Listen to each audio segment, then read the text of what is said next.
നമ്മളെവിടെയും പോന്നു. വണ്ടിയുടെ പേര് തമ്പാൻസ്. തമ്പാൻസ് എന്നുള്ള വണ്ടിയാണ് വന്നിരിക്കുന്നത്. ജെറിയുടെ മാരവ കഴിവിലൂടെ തമ്പാൻ വന്നിരിക്കുകയാണ്.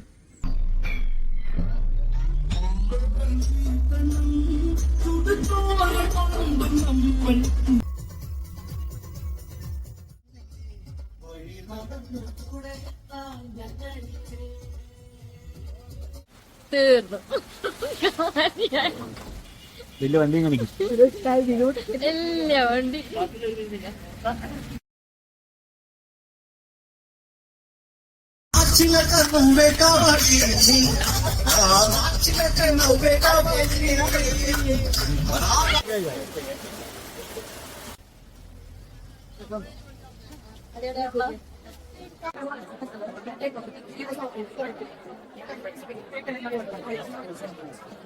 ലക്ഷ്മികുളം നാഷണൽ പാർക്കിലേക്ക് എത്തിയിരിക്കുകയാണ്. അവിടെ നിന്ന് വിജയ സേതുപതിയോടൊപ്പം ഇതാ എല്ലാവരും. ഇപ്പൊ സമയം 2:42.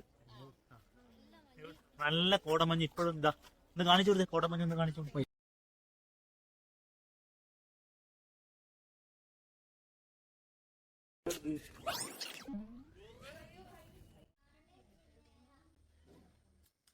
Hi guys, welcome back to my channel. നമ്മളെവിടെയും പോന്നു. ഗായ്സ്, ഇന്നത്തെ വീഡിയോ നമ്മള് ഒരു ട്രാവലിംഗ് വീഡിയോ ആണ്.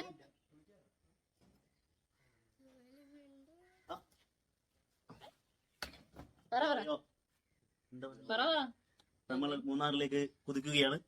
അപ്പൊ ഇനി മൂന്നാർ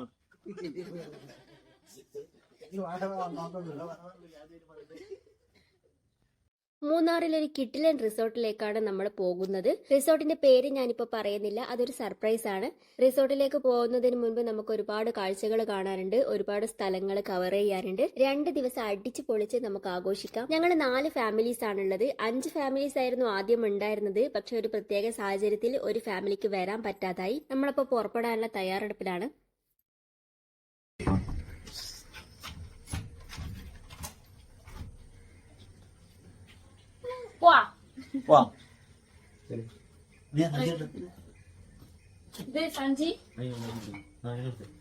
നമ്മൾ വണ്ടി വന്നിരിക്കുകയാണ്. വണ്ടിയുടെ പേര് തമ്പാൻസ്. തമ്പാൻസ് എന്നുള്ള വണ്ടിയാണ് വന്നിരിക്കുന്നത്. ജെറിയുടെ മാരവ കഴിവിലൂടെ തമ്പാൻ വന്നിരിക്കുകയാണ്. ഗൈസ്, ട്രാവലർ കണ്ടിട്ട് നിങ്ങൾ ഞെട്ടൊന്നും വേണ്ട. ഒരു പ്രത്യേക സാഹചര്യത്തിൽ ഒരു ഫാമിലിക്ക് വരാൻ പറ്റാണ്ടായി. അതുമാത്രമല്ല, ആ ഒരു ദീപാവലി സീസൺ ടൈം ആയതുകൊണ്ട് ട്രാവലർ വേറെ കിട്ടിയില്ല. ഈ ഒരു ട്രാവലർ മാത്രമേ ഉണ്ടായിരുന്നുള്ളൂ. ബാക്കിയൊക്കെ ബുക്ക്ഡ് ആയിപ്പോയി. ఆకాశం ఉంది, ఆకాశంలో మేఘం ఉంది, మేఘం వెనక రాగం ఉంది, రాగం నీటిని కరిగించింది, అడిగే నింగి కలిసింది, చిరిగే చటపట పాటయింది, చటపట పాటి తాకిన్నే లక్షలతలు వాలే చెందైంది. నువ్వే కావాలి, నువ్వే కావాలి.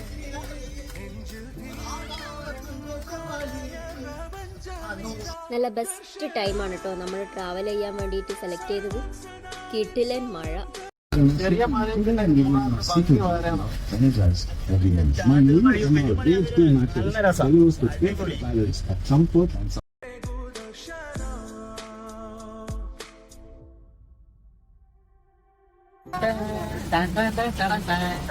ഉണ്ണിമോൻ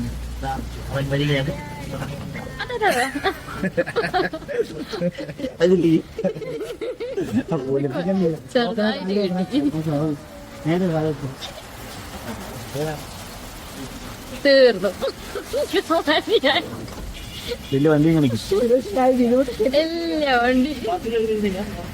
രാവിലെ തന്നെ നല്ല കോള് കിട്ടിയെന്നുള്ള സന്തോഷത്തിൽ സെക്യൂരിറ്റി ചേട്ടനും കാഷ്യറും അവിടെയുള്ള സ്റ്റാഫ് അടക്കം വന്ന് നമ്മുടെ വണ്ടി ഹോട്ടലിന്റെ മുന്നിൽ തന്നെ പാർക്ക് ചെയ്തോളാൻ പറഞ്ഞു. ട്രാവലറിൽ നിന്ന് ഇറങ്ങിയ ആൾക്കാരെ കണ്ടിട്ട് ശരിക്കും പറഞ്ഞാൽ അവരെല്ലാവരും ഒന്ന് ഞെട്ടിപ്പോയി.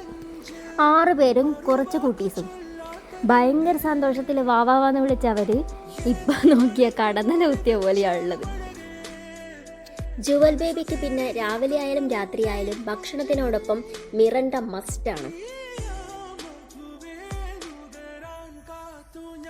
നമ്മൾ പിന്നെ എവിടെ പോയാലും പൂരി, മസാല ദോശ, നെയ് റോസ്റ്റ്.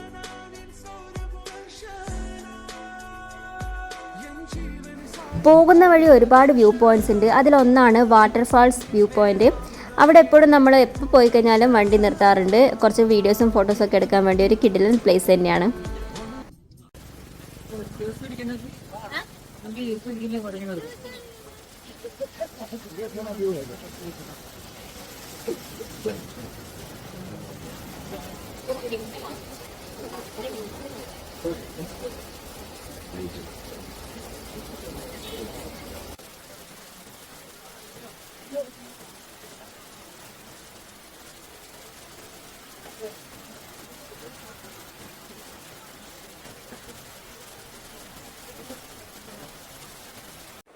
ഇവിടെയുള്ള കുരങ്ങന്മാർക്കൊന്നും ഭക്ഷണത്തിന് ഒരു ബുദ്ധിമുട്ടില്ല കേട്ടോ. കാരണം ഇവിടെയുള്ള വരുന്ന ആൾക്കാരൊക്കെ ഓരോ കാര്യങ്ങളായിട്ട് ഈ കുരങ്ങന്മാർക്ക് കൊടുക്കും.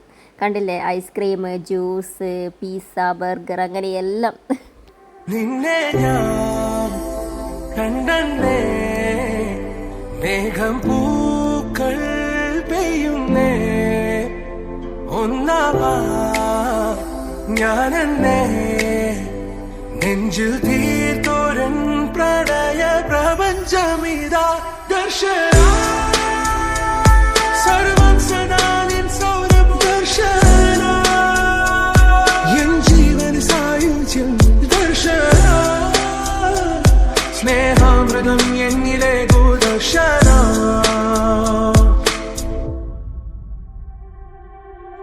നീ പോകും വഴിയിൽ വരും കാത്തു നിന്നു ഒരു നോക്കു നൽകാതകന്നു നീ ഓർക്കുന്ന നേരം കനലാണു നെഞ്ചിൽ മറുവാക്കു ചൊല്ലാത്തതെന്തേ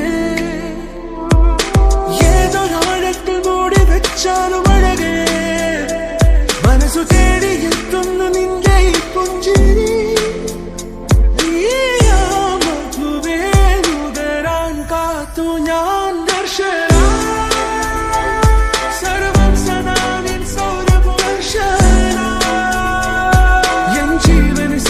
ഗൈസ് ഇവിടെ 2-3 കടകളെല്ലാം ഉണ്ട്. ഗൈസ് നമ്മളിവിടെ കുറച്ച് സമയം സ്പെൻഡ് ചെയ്തു. കുട്ടീസിന് സൺഗ്ലാസ് ഒക്കെ വേണമെന്ന് പറഞ്ഞ് അതൊക്കെ വാങ്ങിക്കാൻ വേണ്ടി നിന്ന് നമ്മള്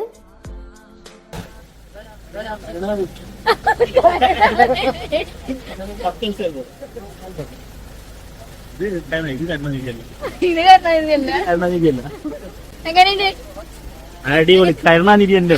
നോക്കിയ നോട്ടം കണ്ടോ? അറിയാമോ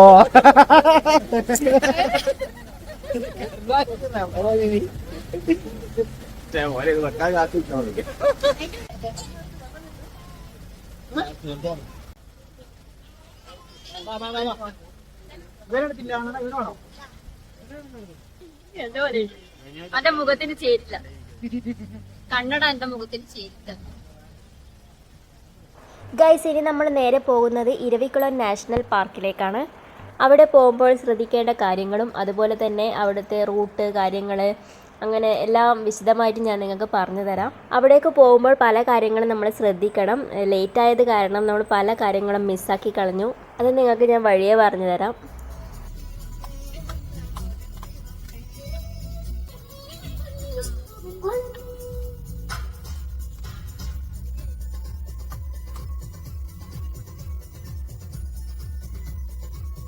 കാണുന്നില്ല.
ഫുള്ള് കുമാര ഫുള്ള് വയറിലാവുന്നു. പേപ്പർ തന്നെ വേണമെന്ന് നാഷണൽ പാർക്കിലേക്ക് സ്വാഗതം.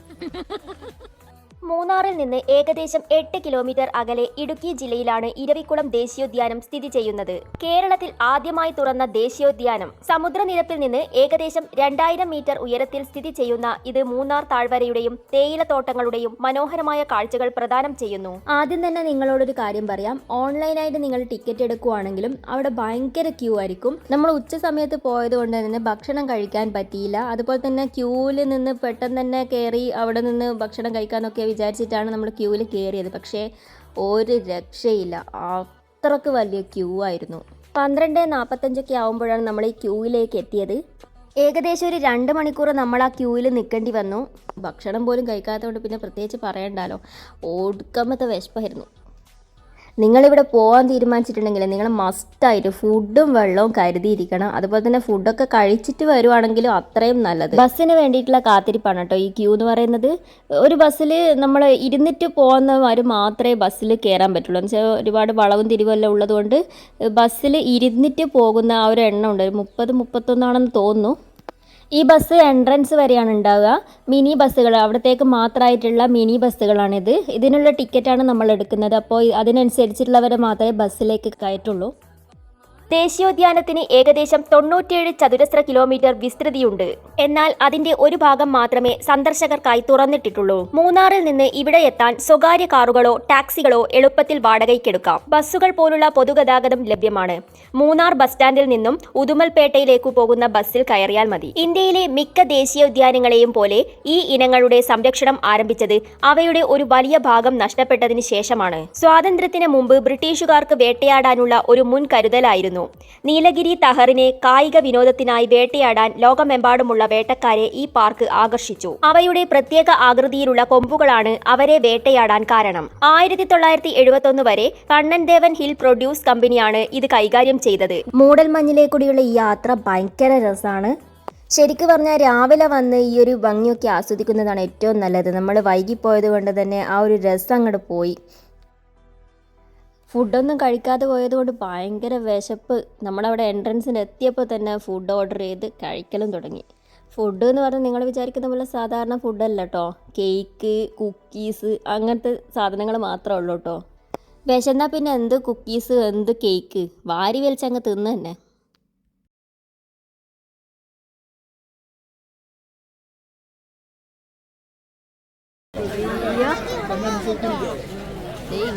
ഇങ്ങനെ പോണം. മോനെ സിനിമ നടൻ വരുന്ന പോലെ ഉണ്ട്. മറ്റേ ചങ്ങായില്ലേ 96 മറ്റേ 96 മറ്റേ ഇവനില്ലേ വിജയ് സേതുപതിന് പോലെ ഹിരോഷിനെ കാണാൻ അതേ തടി. എത്ര ആൾക്കാർ ഇവരെ കാണുമ്പോൾ ചോദിക്കുന്ന അറിയാം.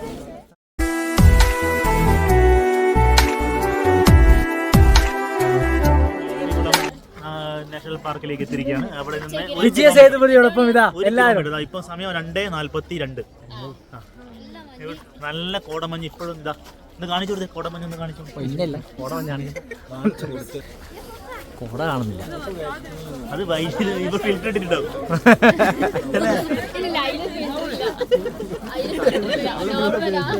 വേട്ടയാടലും സ്വാഭാവിക ആവാസ വ്യവസ്ഥയുടെ ചുരുങ്ങലും കാരണം നീലഗിരി തഹറിന്റെ ഏതാണ്ട് വംശനാശം സംഭവിച്ചതിനാൽ 1972 ഈ ഭൂമി കേരള സർക്കാരിന് കൈമാറി. അതിനുശേഷം ഇതൊരു സംരക്ഷണ മേഖലയായി രൂപാന്തരപ്പെട്ടു. രാജമല ഇരവികുളം ദേശീയോദ്യാനം എന്നും അറിയപ്പെടുന്നു. വർഷങ്ങളായി നടത്തിയ സംരക്ഷണ ശ്രമങ്ങൾക്ക് ഫലമുണ്ടായി. പാർക്കിൽ ഇപ്പോൾ 860-ലധികം നീലഗിരി തഹറുണ്ട്. ദേശീയോദ്യാനം ദിവസവും രാവിലെ 8 മണി മുതൽ 4 മണി വരെ തുറന്നിരിക്കും. പെർമിറ്റ് ഓൺലൈനിലും പാർക്കിംഗ് ഗേറ്റിൽ ടിക്കറ്റ് വിൻഡോയിലും ലഭ്യമാണ്. ഇരവികുളം നാഷണൽ പാർക്ക് സഫാരിക്കുള്ള പെർമിറ്റ് ചാർജുകൾ മുതിർന്നവർക്ക് 200 രൂപയും വിദേശ പൗരന്മാർക്ക് 500 രൂപയും ഒക്ടോബർ മുതൽ ഡിസംബർ വരെയും ഏപ്രിൽ മുതൽ ജൂൺ വരെയുമാണ് ഈ പാർക്കിൽ സന്ദർശിക്കാൻ ഏറ്റവും അനുയോജ്യമായ സമയം. ജൂലൈ മുതൽ ഓഗസ്റ്റ് വരെ ഇണചേരൽ കാലമായതിനാൽ 2 തവണ പാർക്ക് അടച്ചിരിക്കും. ഇന്ത്യയിലെ എല്ലാ ദേശീയ പാർക്കുകളും ഈ സമയത്ത് അടച്ചിടും. തുടർന്ന് ജനുവരി മുതൽ മാർച്ച് മാസങ്ങളിൽ കാളക്കൂട്ടങ്ങൾക്ക് ജന്മം നൽകുമ്പോൾ 2ാം തവണയും. ക്യൂ ഒഴിവാക്കാനും തിരക്കൊഴിവാക്കാനും സുഖകരമായ കാലാവസ്ഥയും കഴിയുന്നതും രാവിലെ തന്നെ സഫാരി ആരംഭിക്കുന്നതാണ് നല്ലത്. ഇവിടത്തെ ഏറ്റവും ആകർഷണം നീലഗിരി താഹാറാണ്. തടിയുള്ള ആടുകൾ ഇന്ത്യയിലെ വംശനാശ ഭീഷണി നേരിടുന്ന ഇനമാണ്. 20ാം നൂറ്റാണ്ടിന്റെ അവസാനത്തോടെ അവയിൽ 100 എണ്ണം മാത്രം അവശേഷിച്ചു. തൽഫലമായി നീലഗിരി തഹർ സംരക്ഷിക്കാൻ ഗൗരവമായ സംരംഭങ്ങൾ ഏറ്റെടുത്തു. അതനുസരിച്ച് അവരുടെ എണ്ണം ഇപ്പോൾ ഏകദേശം 3000 ആയി വർദ്ധിപ്പിച്ചു. നീലഗിരി തഹറിന്റെ ഏറ്റവും വലിയ ജനസംഖ്യ കണക്കെടുക്കുന്നത് ഇരവികുളം ദേശീയോദ്യാനത്തിലാണ്. എന്നിരുന്നാലും ഇവയെ പാർക്കിനുള്ളിൽ കണ്ടെത്തുക എന്ന് പറയുന്നത് വളരെ എളുപ്പമല്ല, ഏറ്റവും പ്രയാസമുള്ള കാര്യമാണ്.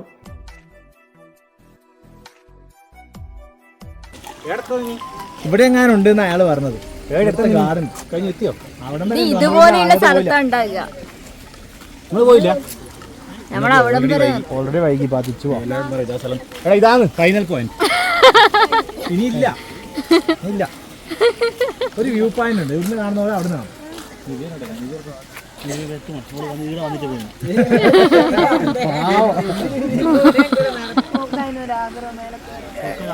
നമ്മള് ചേച്ചികളെ തിരിച്ചു പോയത്. ചങ്ങായിനോട് യോ പറഞ്ഞ ഒരു കൂട്ടാടുണ്ട് മേലെ വേഗം വിട്ടോ, നമ്മളെ ഓടിപ്പാഞ്ഞു വന്നു.